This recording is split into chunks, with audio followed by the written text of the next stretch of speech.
lawyers claiming Democrats weaponized the justice system against him is now using the executive branch to exact revenge on his perceived enemies. The New York Times reports that 5 more law firms have now struck deals with the Trump administration for a total of $600 million worth of free legal work. Their hope?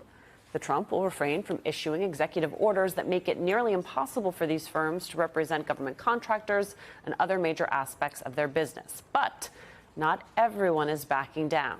After becoming the latest target of Trump's executive vengeance, the law firm Sussman Godfrey sued the government over the, quote, illegal order.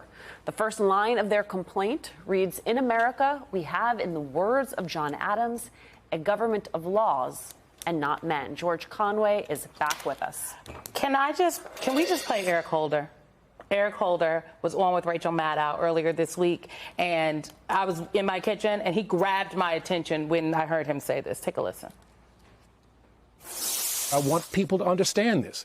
If you don't stand up and fight now, if you don't take a position now, it's going to be too late. We can't say we can wait just a little longer. No. The time is now to stand up and do all that we can to fight this administration. I think Eric put it exactly right. You know, the fact that law firms right now, George, and you and I, as lawyers, you know, been in firms and worked with firms, we know the value of the oath that we take as lawyers. We know the proposition that law firms, you know, and lawyers independently fight for their clients. So this capitulation by law firms right now is extremely galling. I don't know, it's almost $1 billion, as I understand it, that Donald Trump has extorted, and that's my word for this. My word too.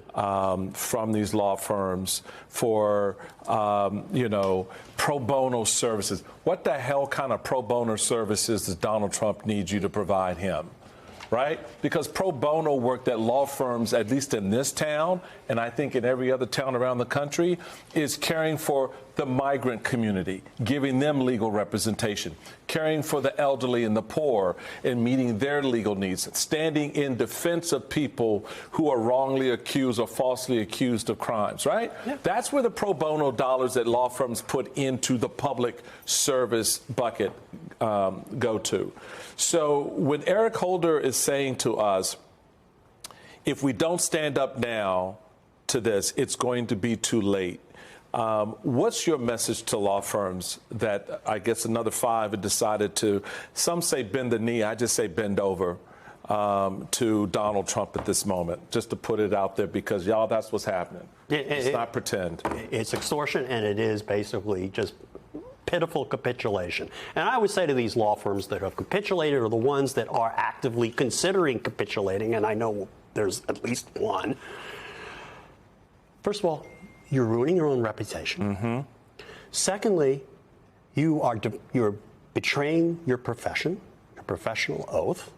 Thirdly, you are betraying your country because you're doing harm to your country, because you're creating the impression that this administration cannot be fought for all of the illegalities that we've been talking about. Right. This is an administration that is punishing people because the president is a convicted felon and is angry that he was almost brought to justice, and he wants to inflict harm on the government, and also his people want, he wants to inflict harm on our legal system, and he also wants to deter people from fighting back to all the illegal things he's doing.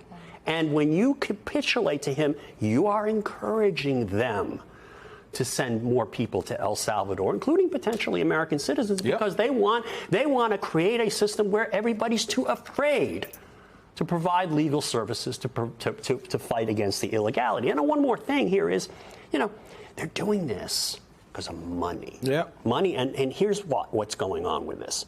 The firms that are capitulating, and I know this because I spent 30 years practicing at a law firm that did mergers and acquisitions work, okay? And it's a very lucrative form of work, and you get paid only if the deals go through. Mm-hmm. And you get paid a significant amount, a percentage of the deal. It's you know, it's lucrative business, and it's fine business in ordinary times.